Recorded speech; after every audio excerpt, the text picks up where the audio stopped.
welcome to the deep dive. Yeah. We've got some really interesting sources this time around about navigating relationships with emotionally immature people.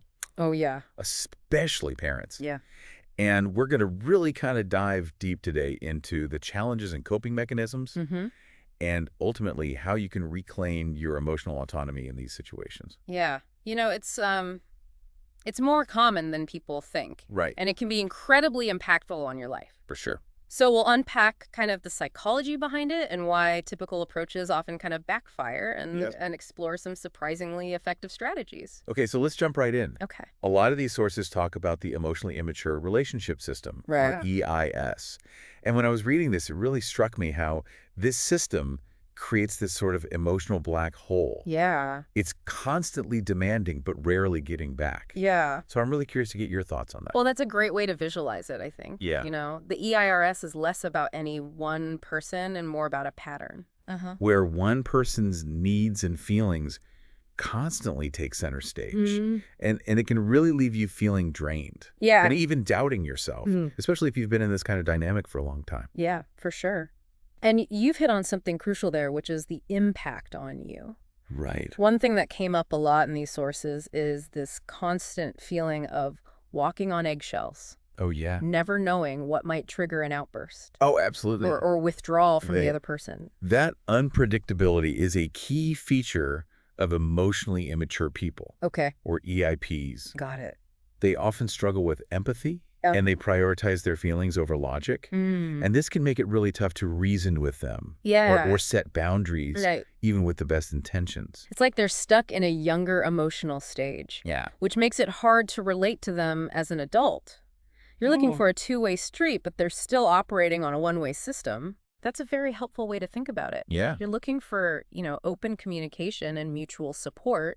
Right. While they might be stuck in a more self-centered way of interacting. Yeah, and it's important to remember, though, that this isn't about labeling people as good or bad. Right. It's about recognizing these patterns so you can navigate them effectively. Absolutely. And to understand these patterns, it's helpful to look at the different types of emotionally immature people. Yeah, the sources break them down into 5 categories. Okay. Emotional, driven, passive, rejecting, and sadistic. Each one brings its own unique challenges. Let's start with the emotional type. Okay. Imagine a roller coaster. Okay. That's what it's like dealing with their intense reactions, even to small events. Yeah. They thrive on drama. Okay. And can really struggle to regulate their emotions. And then there are the driven EIPs. Yes. They seem like they have it all together, always focused on achievement. But when I read about them, what struck me was how transactional their relationships can feel. It's more about what you can do for them. Right. Not genuine connection. Their drive for success can overshadow everything else. Yeah. Making it difficult for them to truly see and understand the needs of those around them. Then we have the passive EIPs. Yes. They go with the flow, always agreeable. Right. But the sources point out that this can be a way to avoid responsibility and conflict. Exactly. It makes it really tough to have honest conversations and address important issues. Right. They'd rather keep the peace than actually work through problems. Which brings us to the rejecting EIPs. Yeah. These are the folks who can be quite dismissive, shutting down your feelings and needs. You can feel like you're constantly being judged and found wanting. Yeah. They might use sarcasm, criticism, or simply withdraw affection to keep you at a distance. Yeah. It's emotionally exhausting to be around. And then there's the most challenging type, sadistic EIPs. Right. Now, we need to be careful here because we're not talking about diagnosing anyone. Of course. But this is where the behavior crosses a line from simply immature to potentially harmful. That's right. It's crucial to recognize the signs. Yeah. Sadistic EIPs actually take pleasure in causing pain, whether through teasing that goes too far, or manipulating you with fake concern, or even outright abuse. Wow. It's critical for your own safety to be able to identify these behaviors. This is a lot to take in. It is. And it's understandable if you're feeling a bit overwhelmed right now. Yeah. But remember, knowledge is power. Absolutely. Recognizing these different types can help you see the patterns and protect yourself. It's about empowering you, Yeah. not adding more weight to your shoulders. Right. So let's shift gears a little bit. Okay. And then look at the impact growing up in an ARS can have. Okay. Especially with emotionally immature parents. Right. What really stood out to you from these sources about this impact? One thing that resonated deeply with me was this feeling of never being enough. Yeah. This constant pressure to prove your worth. Yeah. To earn love and approval, just like you did with your parent. Right. It's like carrying that burden into every relationship. That's a common thread for many adults who grew up in these dynamics. Yeah. You get stuck in this loop of trying to fix or please the EIP. Right. Even when it backfires. Yeah. And it can be incredibly draining, both emotionally and mentally. You're so used to being the responsible one, the caretaker, that you forget you have needs and feelings too. Right. It's like your own emotional needs get put on the back burner. Exactly. You're giving constantly but rarely receiving the same level of care and consideration. Yeah. And over time, this can lead to a lot of resentment and even affect your self-esteem. Right. So what happens when you try to address this? Right. The sources we have seem to agree that the typical approaches don't really work. They don't. It's like trying to have a logical debate with a toddler in the middle of a meltdown. Right. You know? It's impossible. We tend to approach these relationships with logic and reason. Yeah. Hoping to find solutions. Uh-huh. But EIPs are driven by their emotions, not logic. Right. So what they see as an attempt at problem solving, they might experience as criticism or an attack, which can just escalate the situation. So where do we go from here? Right. It seems like the sources suggest a pretty radical shift in perspective, which they call reframing the relationship. Reframing is about recognizing that you can't change the EIP. Okay. You can't force them to be emotionally mature. Right. So instead of focusing on changing them, you shift your focus to empowering yourself. That really resonates with me. Yeah. You can't control their behavior. Right. But you can control how you respond to it. Absolutely. And how much you invest in the relationship. It's a powerful shift. Yeah. Because it moves you from a place of feeling stuck and frustrated to a place where you can start making choices that serve you. There's also this powerful concept in the sources about acknowledging the losses. Yes. Grieving the emotional connection and support that you may never receive from the EIP. It's tough. It is tough. But it's about letting go of that idealized version of what you wish the relationship could be. Yeah. And accepting the reality. It's about recognizing that you deserve to have your emotional needs met.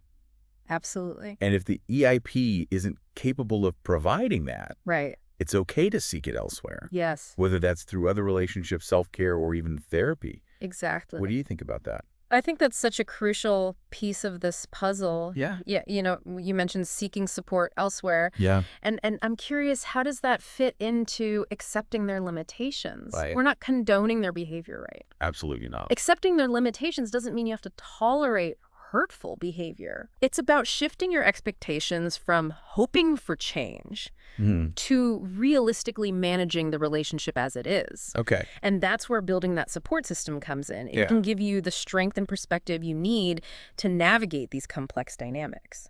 So we've talked about the challenges. Yes. The impact and the importance of reframing. Right. But what about concrete strategies for dealing with EIPs? Yeah. Especially when those old patterns get triggered. Well, the sources offer a whole toolkit of strategies. Okay. From mastering the art of saying no to practicing mindful self-awareness. Would you like to explore some of those? Absolutely. Let's dive into those in our next segment. You know, it's fascinating how our past experiences, especially with emotionally immature parents, can shape our self-concept and how we act in relationships even years later. Yeah, it's like we're carrying around this invisible blueprint. It's a powerful blueprint. Yeah. Especially when it comes to those familiar roles we fall into. The sources talk about this idea of the drama triangle. Oh, yeah. The victim, the rescuer, and the persecutor. Right. And I'm curious, how does this play out specifically in relationships with EIPs?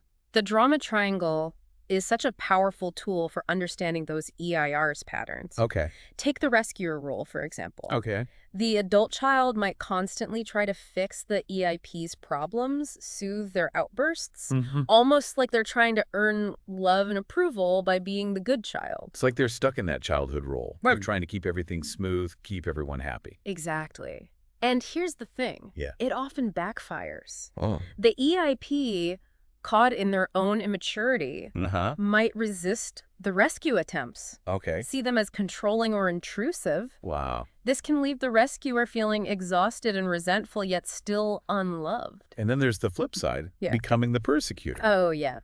You spend years feeling drained and unappreciated, and then you snap. You snap. You start criticizing. Right. Maybe even trying to control the EIP's behavior. It makes sense. It's a reaction to feeling trapped. Yeah. But instead of positive change, it often just fuels the conflict. Right. And makes those negative patterns even stronger. And then there's the victim role. Right. Which seems passive. Yeah. But can be just as damaging. Absolutely. The victim feels helpless. Like they're at the mercy of the EIP's every mood swing and demand. Right. It creates this learned helplessness where they believe they have no power to change things. So we're caught in this vicious cycle. Yes. Sometimes for years. Sometimes for years. How do we break free? The key is recognizing the drama triangle. Okay. And consciously choosing to step out of it. Got it. It's about saying, I'm not playing these roles anymore. You refuse to be cast as the victim, the rescuer, or the persecutor. You're taking back your power in the relationship. Exactly. The sources suggest a combination of self-awareness, boundary setting, and a willingness to challenge those old patterns. So it starts with awareness. Yes. When you feel yourself getting pulled into that familiar drama, hit the pause button. Yes. Ask yourself, what role am I about to play here? Right. Am I rescuing? Yeah. Persecuting? Or playing the victim? Yeah. That simple act of noticing can be incredibly powerful. Wow. It creates that space to choose a different response. The sources also talk about owning your part. Yes. What does that mean in this context?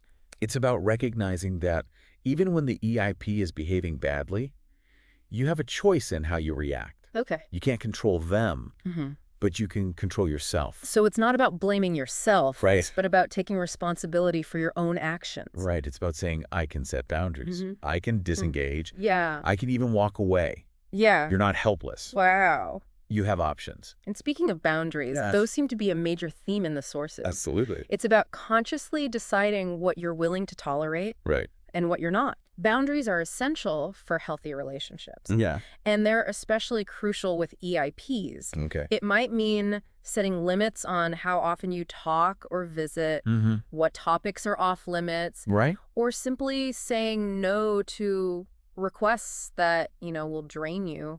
I imagine this can be really difficult. It can be. Particularly with a parent. Yeah. What advice do the sources give on communicating these boundaries effectively? They emphasize being clear, firm, and consistent.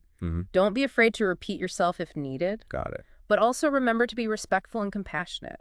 Okay. It's not about punishing them. Yeah. It's about taking care of yourself. And it's okay if they push back, right? Absolutely. They might resist. Yeah. Try to guilt you. Right. Even withdraw their affection. Wow. But their reaction is not your responsibility. Okay. You're not responsible for their feelings. So you stand firm. You stand firm. You set your boundary and you hold it. Yes. Even if it's uncomfortable. Even if it's uncomfortable. Sometimes I imagine setting those boundaries means creating some distance. Yes, that's right.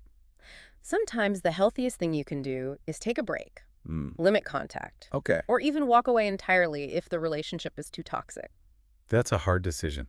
It is. Especially with family. It is, but it's important to remember that you have the right to protect yourself. Yeah. Even if it means disappointing others. Right. You deserve to be in relationships that are life-giving, not life-draining. There's also the possibility that distance might actually motivate the EIP to change, right? Exactly. When they experience the consequences of their actions, they might be more willing to take responsibility for their behavior. Okay. Sometimes letting go can be the most loving thing you can do.